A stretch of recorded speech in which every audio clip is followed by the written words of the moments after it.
विष्णु भगवान की जय। 26वां अध्याय। श्रुति देव जी कहने लगे, हे राजन, शंख ऋषि और व्याग उसको इस प्रकार देखकर बड़े विस्मय से पूछने लगे कि तुम कौन हो और किस पाप से तुम इस योनि को प्राप्त हुए, और अब किस शुभ कर्म से तुम्हारी बुद्धि शुद्ध हुई है, अकस्मात तेरी मुक्ति हो गई है। शंख की इस प्रकार पूछने पर वह पृथ्वी पर दंडवत करके सिर झुकाकर और हाथ जोड़कर कहने लगा, मैं कुसिद मुनि का पुत्र रोचन नाम वाला प्रयागराज का ब्राह्मण था। आसन शयन निद्रा लोकाचार्य ब्याज लेना यही मेरा काम था। मेरी किसी के प्रति श्रद्धा नहीं थी।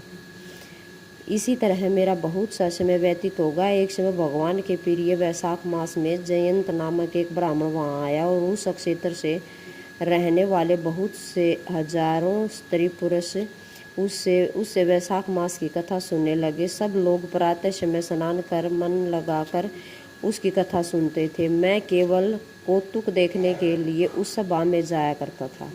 मैं सिर पर पगड़ी बांध पान चबाकर बड़े दम से वहाँ जाकर लोगों से इधर उधर की बातें करता और उनका मन कथा से हटाता था। उसी दोष के कारण मेरी बुद्धि नष्ट हो गई, अवस्था क्षीण हो गई और स्त्रीपात से मेरे प्राण निकल गए।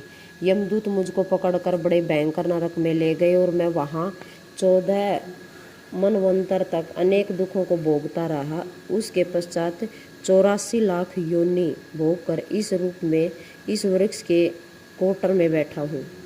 देवयोग से आपके मुख से निकली हुई इस कथा को सुनकर मेरे सब पाप नष्ट हो गए और सर्प की योनि छोड़कर दिव्य देह धारण कर आपकी शरण में आया हूँ। मैं नहीं जानता कि आप मेरे कौन से जन्म के बंधु हैं। मैंने तो कभी किसी पर कोई उपकार नहीं किया, फिर सज्जनों का संग कैसा हुआ। अब आप मुझ पर कृपा करिए।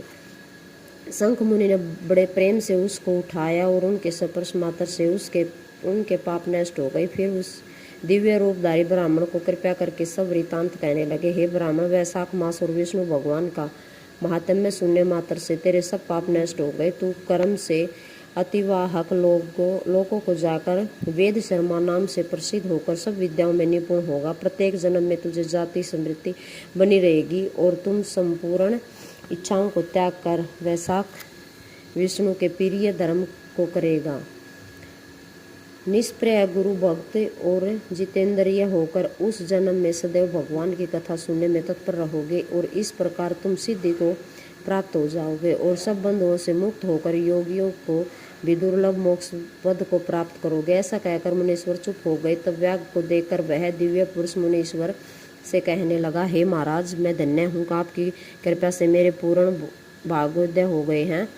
आपने मुझ पर बड़ी भारी कृपा करी है कि जिससे मेरी यह दुष्ट योनि चली गई। ऐसा कहकर वह परिक्रमा कर आज्ञा ले स्वर्ग को चला गया। जब संध्या हो गई तब शंख मुनि व्याग सहित रात्रि को वहाँ ही रहे और शंख मुनि भगवान को के अनेक अवतार और इतिहास की कथा सुनाते रहे। प्रातःकाल में ब्रह्म मुहूर्त में उठकर शौचादय क्रिया से निर्वित होकर सूर्योदय से पहले स्नान संध्या वंदन और तर्पण आदि करके व्याग को बुला उसके सिर पर प्रोक्षण कर वेद से भी अधिक शुभदायक फल देने वाला राम 2 अक्षर का मंत्र जपने के लिए बताया।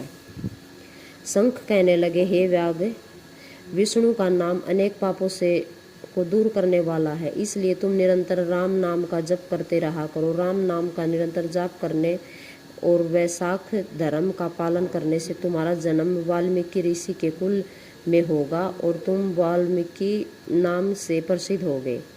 इस प्रकार यह सब बातें व्याग को बता के शंख मुनि दक्षिण दिशा को चले गए। व्याग कुछ देर उनके पीछे जाकर हाय हाय करके वियोग रस में रोने लगा। जब तक नेत्रों की ओझल में न हुए उनकी तरफ देखता रहा। फिर उठकर मन को स्वच्छ कर उस मार्ग पर प्याऊ लगाकर वैशाख धर्म का पालन करने लगा। इसी प्रकार जन्म बिताकर वाल्मीकि ऋषि के घर में जन्म लिया। उसी सरोवर के किनारे कुरुण नाम के ऋषि दुस्तर तप करते थे।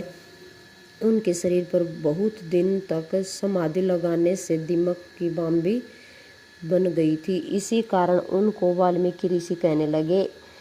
तप के अंत में स्त्रियों के गाते के शब्द सुनकर उनका मन चलाया मान हो गया एक भील जाति की स्त्री से उन्हें वाल्मीकि नाम का पुत्र उत्पन्न हुआ। यह वाल्मीकि बड़े तपस्वी और यशस्वी हुए, जिन्होंने मनोहर छंदों में संसार के सब बंधनों को काटने वाली राम कथा कही। श्रुतिदेव जी कहने लगे, वैशाख थोड़े से धर्म अर्थात जूते दान करने से ही व्याग को कितना दुर्लभ ऋषित्व प्राप्त हुआ। जो कोई इस पाप नाशक कथा को सुनेगा उसका फिर जन्म संसार में नहीं होगा। विष्णु भगवान की जय।